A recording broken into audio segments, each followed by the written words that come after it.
During the original Cold War, the world knew where the danger was. It could be seen inside missile silos, nuclear submarines, military bases, and maps that divided the planet into two competing blocks. The United States and the Soviet Union fought for territory, influence, scientific leadership, and power. The space race transformed rockets into symbols of national superiority. The nuclear arms race created a world in which a single decision could threaten millions of lives. The new Cold War did not begin with an invasion.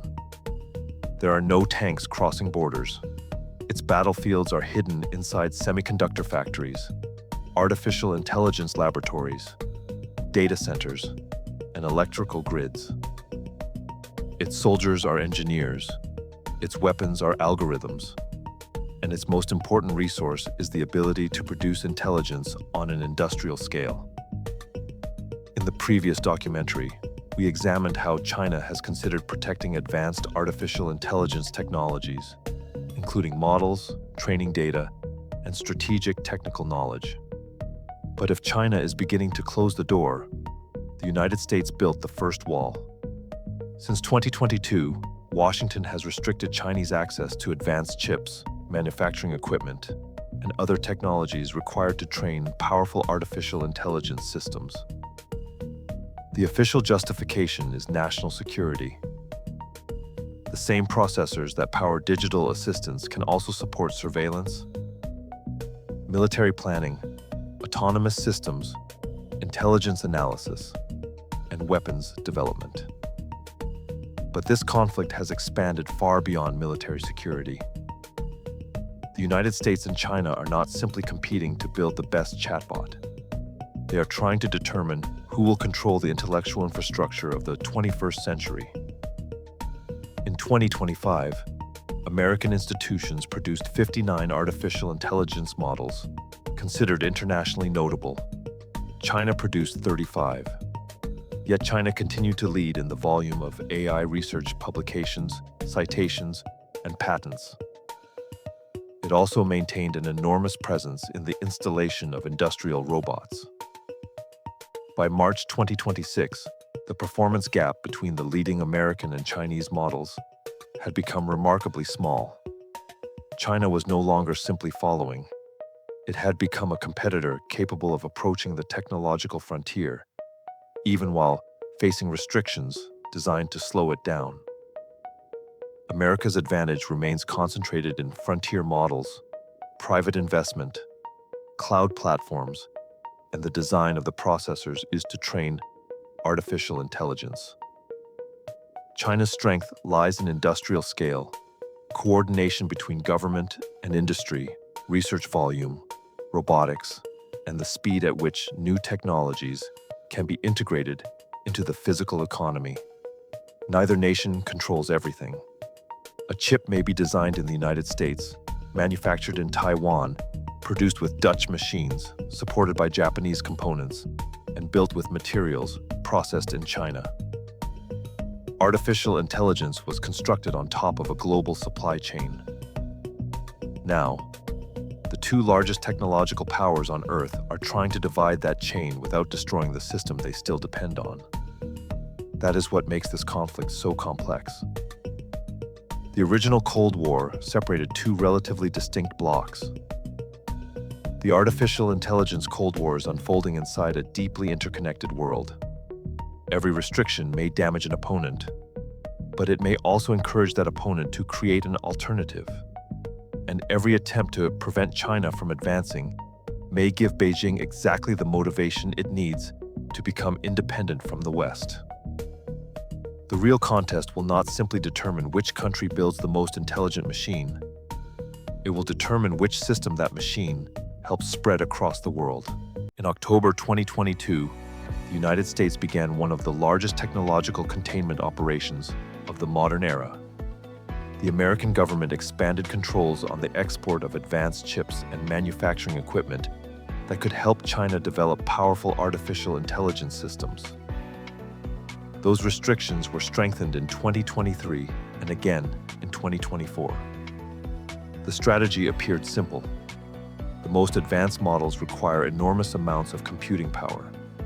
That power depends on specialized processors. If China could not purchase the best chips or the machines required to manufacture them, its technological progress could be delayed. But Washington did not attempt to block only one processor.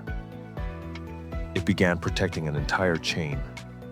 That chain includes the software used to design semiconductors, the machines capable of printing microscopic circuits, high-bandwidth memory, manufacturing equipment, and cloud services that provide remote access to computing power.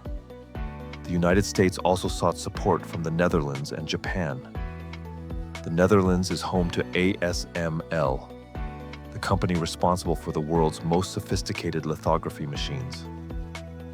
Japan possesses companies that are essential to the production of materials, components, and equipment used throughout the semiconductor industry. This revealed an important truth. The United States does not control the entire technological chain by itself. Its advantage comes from controlling or influencing several of the gates through which that chain must pass. Washington turned those gates into instruments of geopolitical power, but completely closing the Chinese market also creates serious risks. In January 2026, the American government began reviewing certain export license applications for processors such as NVIDIA's H200, AMD's MI325X, and similar products on a case-by-case basis. This did not represent the end of the restrictions. It represented a transition toward a controlled gate. Some sales could be approved, but only when specific security requirements were satisfied. This change reveals the difficult balance facing Washington.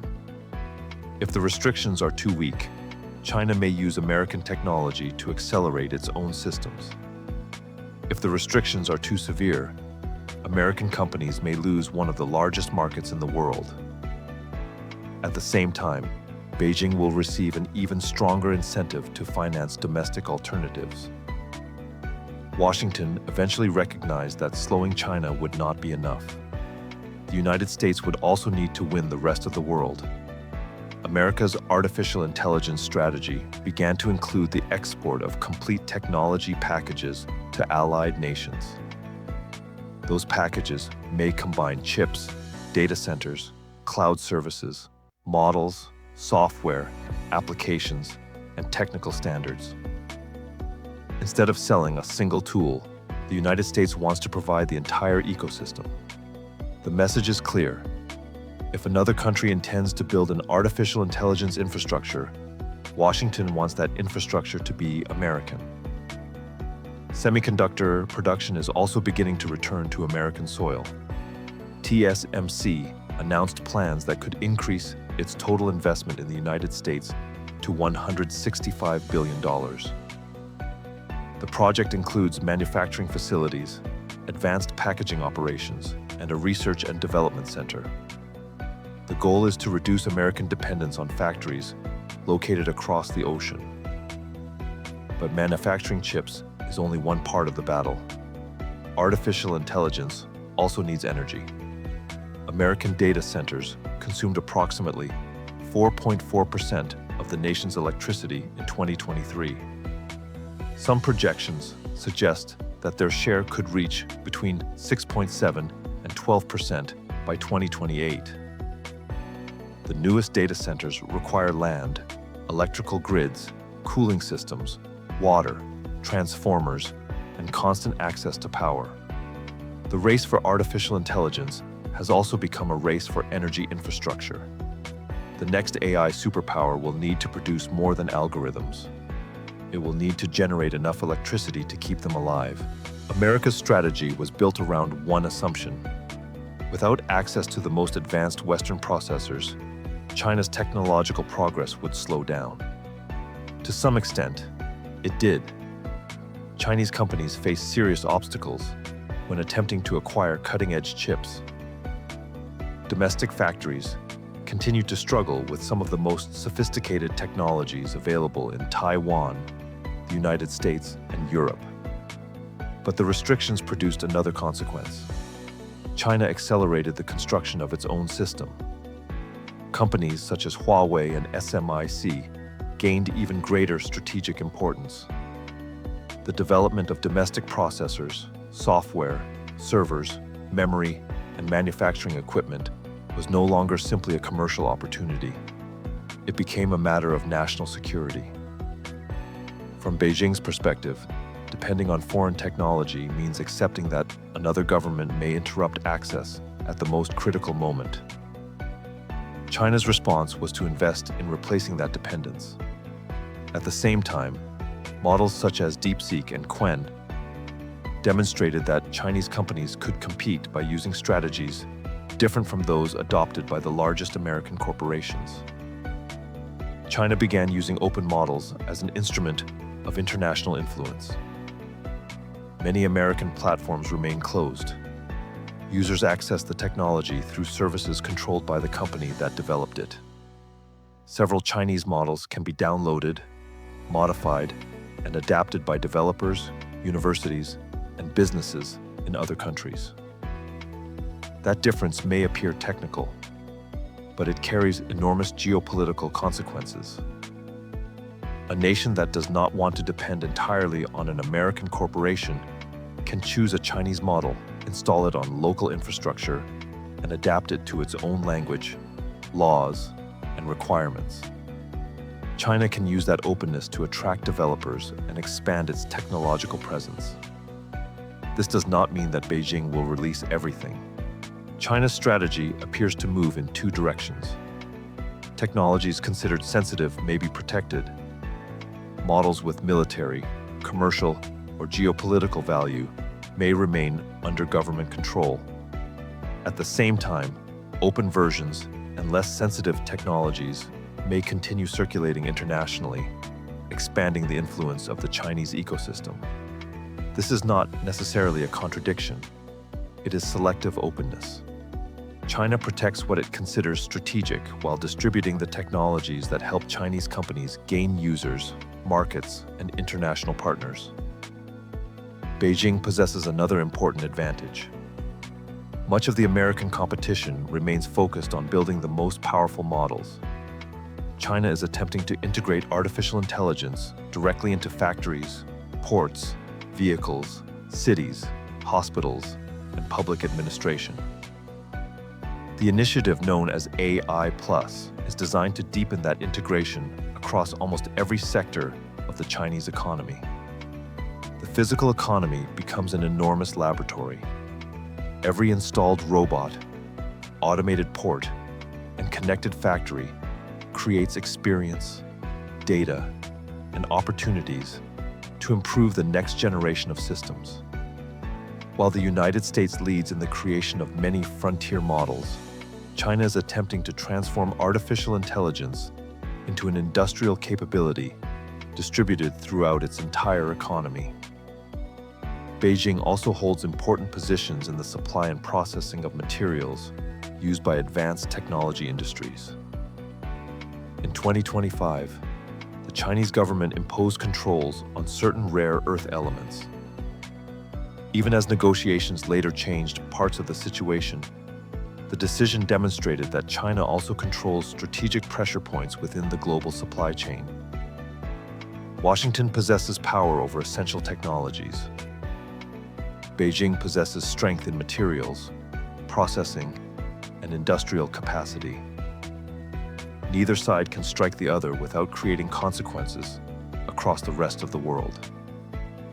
This is the central irony of the new Cold War.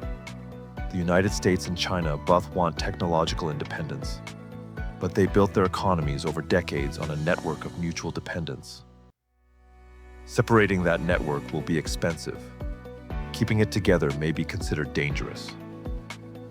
And while both governments search for a balance, the rest of the planet is preparing to live between two artificial intelligence systems. The decisive battle may not take place in Washington or Beijing. It may happen in India, Brazil, the Middle East, Africa, and Southeast Asia. These countries will need to build data centers, modernize industries, and integrate artificial intelligence into businesses, schools, hospitals, security systems, and public services. To do that, they will need to choose suppliers. The United States offers access to the largest cloud platforms, some of the world's most advanced models, and an ecosystem built around the most powerful American technology companies. China offers infrastructure, equipment, industrial capacity, and open models that may be adapted with greater freedom. The choice will rarely be purely ideological. Many governments will attempt to work with both sides. They may use American chips, Chinese equipment, locally produced energy, and models developed in several different countries. But as restrictions increase, that combination may become more difficult. Technology systems may begin demanding loyalty. A data center may depend on American security rules. A Chinese platform may operate with standards that are different from those used in the West. Updates, replacement parts, data storage, and cloud services may remain connected to the country that originally supplied the infrastructure. What appears to be a simple commercial decision may connect an economy to one technological ecosystem for decades. That is why this war is not only about who possesses the best algorithm, it is about standards. Who will decide how an artificial intelligence system is tested? How will data be stored? Which models will be allowed to operate inside banks, hospitals, vehicles, and military systems? Who will determine what is considered safe, true, or acceptable? Every system carries the priorities of those who built it. The United States presents its model as a combination of private innovation, corporate leadership, and international alliances. China presents its strategy as a more open and accessible alternative for countries that do not want to depend completely on major American corporations. But no system is neutral. Algorithms reflect rules, data, values, economic interests, and political decisions. The artificial intelligence that controls a country's infrastructure may influence how that country works, learns, produces, communicates, and understands the world. The original Cold War was defined by the fear of a nuclear button. The new Cold War may be defined by buttons no one can see. They will be hidden inside systems that select information, approve credit, identify people, control machines, and guide government decisions. This competition may accelerate discoveries, lower costs, and produce extraordinary technologies. But it may also create two digital worlds that are incapable of trusting each other. When scientists stop cooperating, risks are no longer shared. When two military systems use different algorithms to interpret the intentions of an opponent, a mistake may appear to be an attack. And the faster the race becomes, the less time either side will have to determine whether what it is building can truly be controlled. In the end, the most important question will not be who created the most intelligent machine. It will be which rules that machine follows, which languages it understands, which stories it preserves, which interests it protects, and which parts of humanity it learns to ignore. The United States and China have already begun building the two systems that will compete for the future. The artificial intelligence Cold War is not coming. It has already begun. If this documentary helped you understand this new conflict, subscribe to Mysteries That Echo and share this video. And tell us in the comments, should the world choose one side or maintain access to both systems? In the next documentary, we will investigate a man who intends to unite rockets, satellites, robots, and artificial intelligence inside a single technological empire. Elon Musk's trillion-dollar bet. As Proverbs 4:7 reminds us, wisdom is the principal thing, therefore get wisdom. In an age of intelligent machines, understanding who controls them may become one of the most important ways to protect the future.